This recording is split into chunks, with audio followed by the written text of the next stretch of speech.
ज्ञानेश्वरीची अविटगोडी चाखू इच्छिणाऱ्या सर्व श्रोत्यांना आमचा नमस्कार.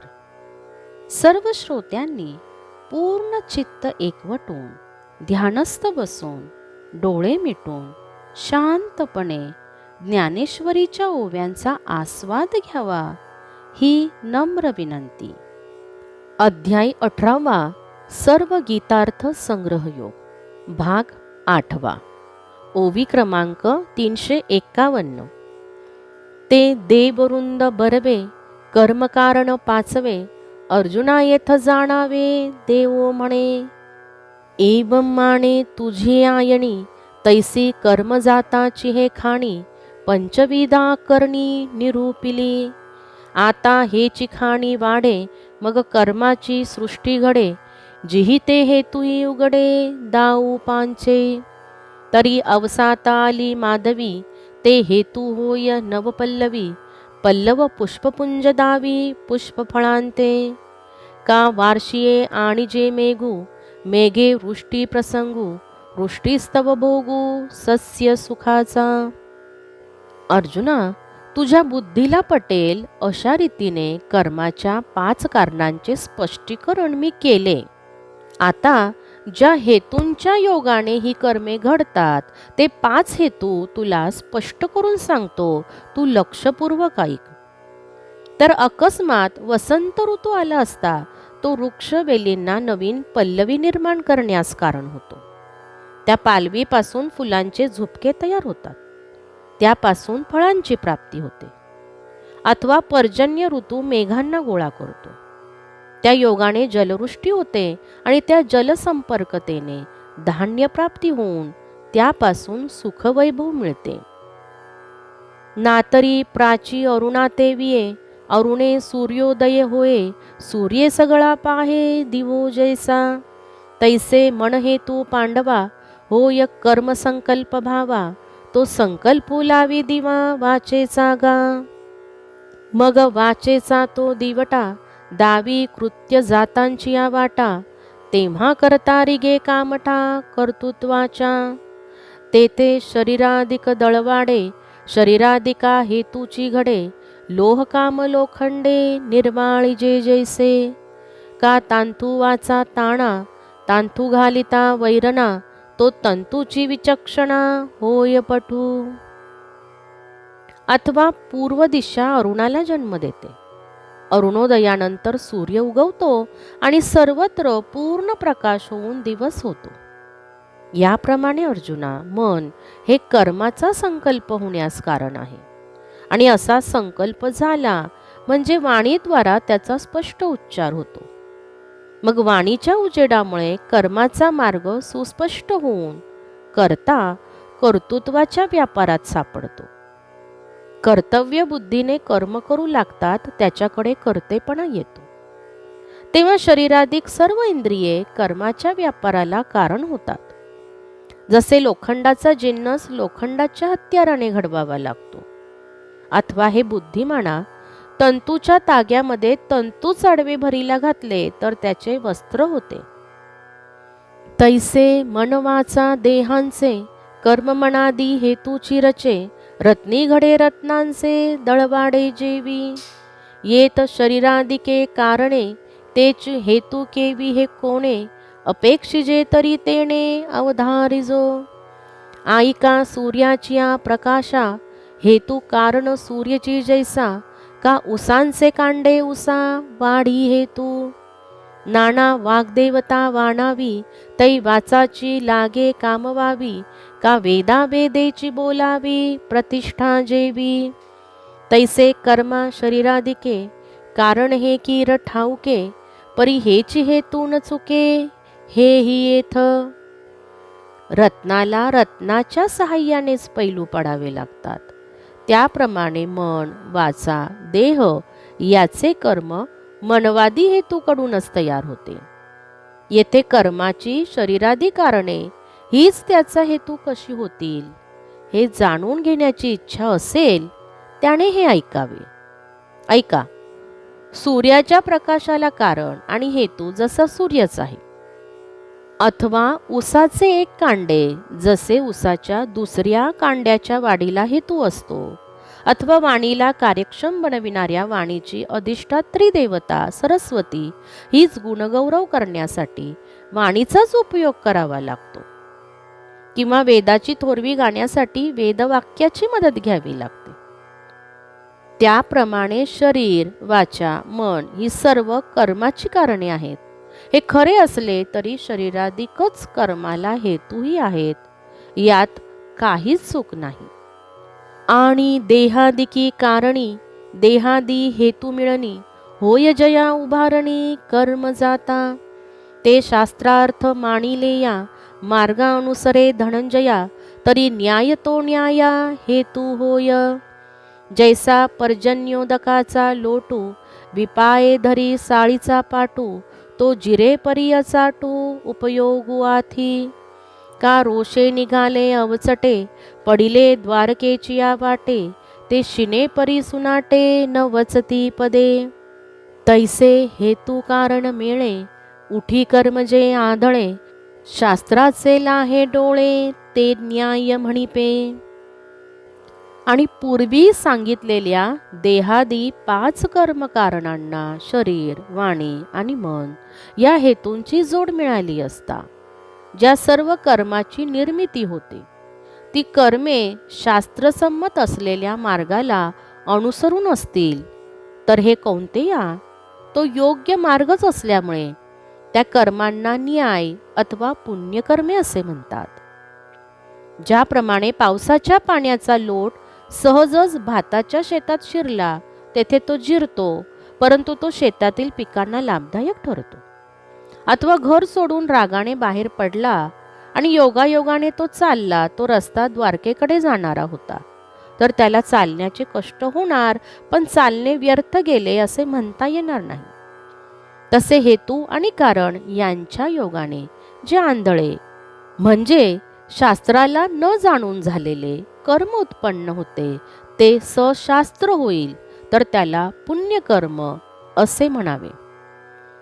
ना दूध वाढिता ठाव पावे, तव उतोणी जाय स्वभावे, तोही वेचू परी नवे वेचिले ते.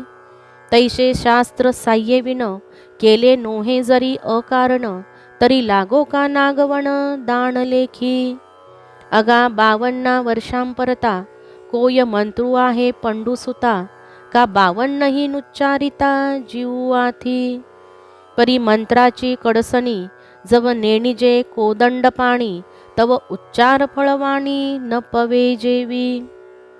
दूध जर भांड्याच्या काठावरून उतू गेले तर दुधाचा खर्च झाला असेल तरी तो कारणी लागला असे म्हणता येत नाही. तसे यथाशास्त्र न केलेले कर्म व्यर्थ म्हटले नाही, तर चोरांनी नेलेली संपत्ती दानधर्मात खर्च झाली असे म्हणावे लागेल. अर्जुना, 52 वर्णांपलीकडे कोणता मंत्र आहे आणि व्यवहारात 52 वर्णांचा उच्चार झाला नाही असा कोणी मनुष्य आहे का? परंतु अर्जुना, जोपर्यंत मंत्राची युक्ती किंवा शास्त्रानुसार वर्णानुक्रम माहिती नाही, तोपर्यंत वाणीला मंत्रोच्चाराचे फल जसे प्राप्त होत नाही. तेवी कारण हेतू योगे, ते बिसाट कर्म निगे, ते शास्त्राचे न लगे कासे जव.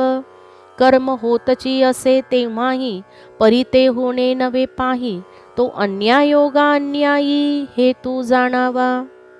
त्याप्रमाणे कारण आणि हेतू यांच्या योगाने जे सामान्य कर्म घडते, पण ते यथाशास्त्र घडत नाही, तेव्हाही ते कर्म घडतच असते, परंतु ते कर्म घडणे नव्हे, तो शास्त्रबाह्य मार्ग असल्यामुळे पाप कर्मालाच हेतू आहे असे समजावे.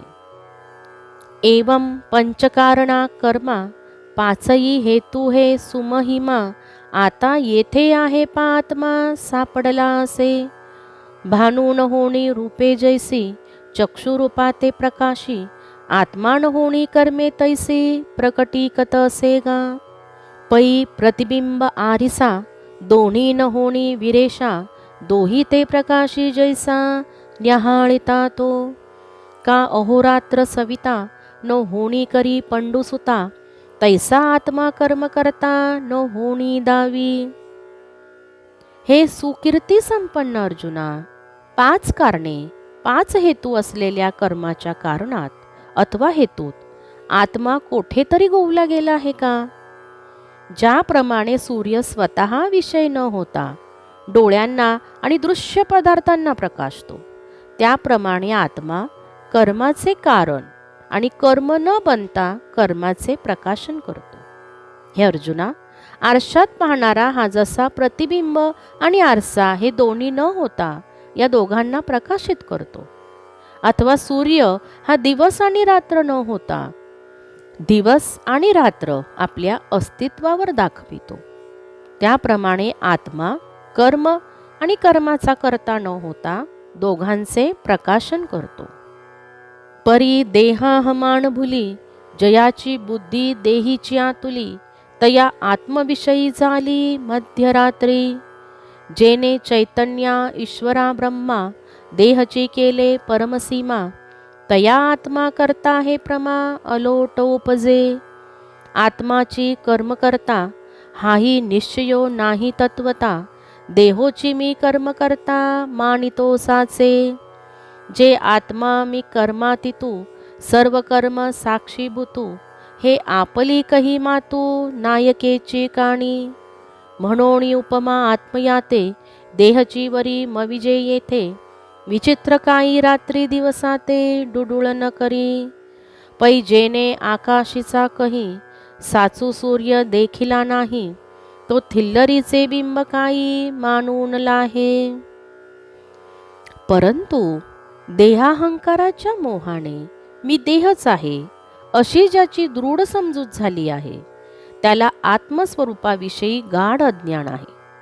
ज्याने चैतन्य ईश्वर ब्रह्म हे सर्व देहालाच मानले आहे, त्याची आत्मा कर्ता आहे अशी पक्की समजूत झालेली असते. आत्माच कर्म करता आहे असाही त्याचा निश्चयात्मक विचार नसतो, तरच तो खरोखर देहालाच कर्म करता असे म्हणतो. कारण मी आत्मा कर्मातीत असून सर्व कर्मांना साक्षीभूत आहे अशा स्वरूपाची गोष्ट तो कानानेही कधी ऐकत नाही. म्हणून सर्व व्यापक असा जो आत्मा आहे तो देहा एवढाच होय असे तो मानतो. यात नवल कसले? घुबड स्वतःचे डोळे बंद करून दिवसाला रात्र समजत नाही का? ज्याने आकाशातील खऱ्या सूर्याला कधी पाहिले नाही, तो डबक्यातील पाण्यात पडलेल्या सूर्याच्या प्रतिबिंबालाच सूर्य समजत नाही का? थिल्लराचेनी झालेपणे सूर्यासी आणि होणे, तयाची नाशी नाशने कंपे कंपू. अगा निद्रिता चेऊ नये, तव स्वप्न साच होला आहे, रज्जूने नता सापा बिहे विस्मो कवन. तव कवळाथी डोळा, तव चंद्रू देखावा की पिवळा, काय मृगी ही मृगजळा भाळावे नाही. तैसा शास्त्रगुरुचे निनावे, जो वाराही टेकोने दिसिवे, केवळ मौढ्याचे नीची जीवे जियाला जो. मग तो डबक्यात पाणी साठले की सूर्याचा जन्म झाला असे म्हणतो, आणि त्यातील पाणी हलले की सूर्याला कंप सुटला असे समजतो, आणि डबके कोरडे पडले की सूर्याचा नाश झाला असे मानतो. झोपलेल्याला जाग येईपर्यंत स्वप्न खरे वाटते, दोरीचे स्पष्ट ज्ञान होत नाही. तोपर्यंत मनुष्य साप समजून भीतो. यात नवल काय? काविळीचा रोग असेपर्यंत डोळ्यांना चंद्र पिवळा दिसणार, हरिण मृगजळाला पाहून मोहित होणार नाही का? शास्त्र आणि गुरु यांना मुळीच मानत नाही, त्याचे जीवन म्हणजे मूर्तिमंत मूर्खपणा आहे. तेने देहात्मदृष्टीमुळे आत्मया घापे देहाचे जाळे, जैसा अभ्राचा वेगू कोल्हे चंद्रिमाणी.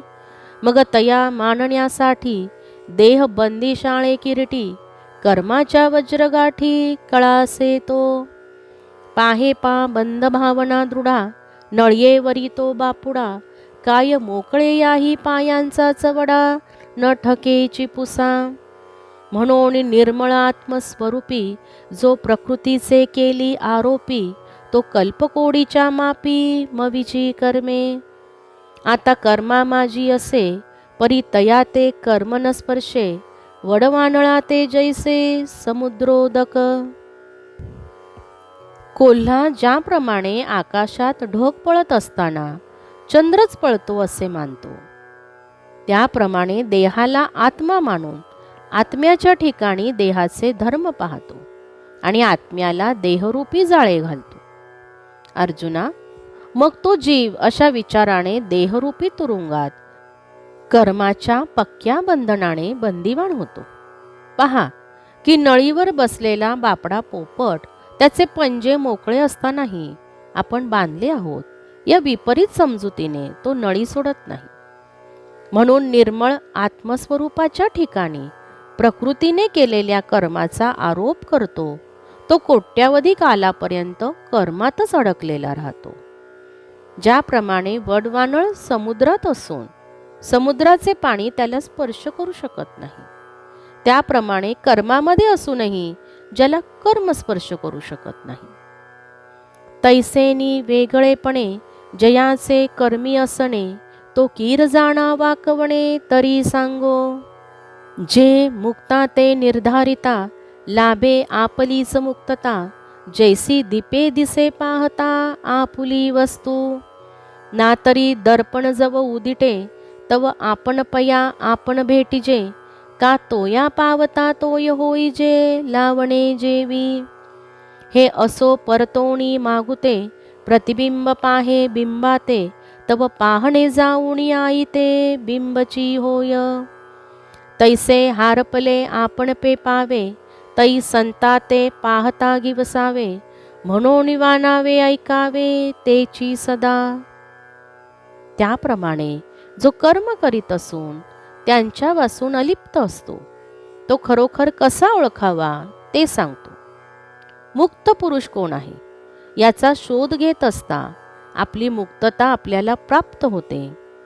ज्याप्रमाणे अंधारातील आपली वस्तू दिव्याच्या साहाय्याने मिळवता येते अथवा जसजसा आरसा स्वच्छ करावा तसतसे आपले प्रतिबिंब आपल्याला स्वच्छ दिसते, किंवा मीठ पाण्याला मिळाले की त्याचे पाणीच होते. ते राहू दे, प्रतिबिंब उलटून जेव्हा पुन्हा बिंबाला पाहू लागते तेव्हा पाहण्याची क्रिया संपून मूळचे बिंबच होते. संतांच्या स्थितीचा विचार केला असता आपले हरवलेले स्वरूप आपल्यास मिळते. म्हणून संतांचे वर्णन करावे, त्यांचे त्यांच्या गुणगौरवाचे नेहमी श्रवण करावे. येथपर्यंत 400 ओव्या समाप्त झाल्या आहेत. यापुढील ओव्या आपण अध्याय 18 आणि भाग 9 यामध्ये पाहणार आहोत. राम कृष्ण हरी, राम कृष्ण हरी.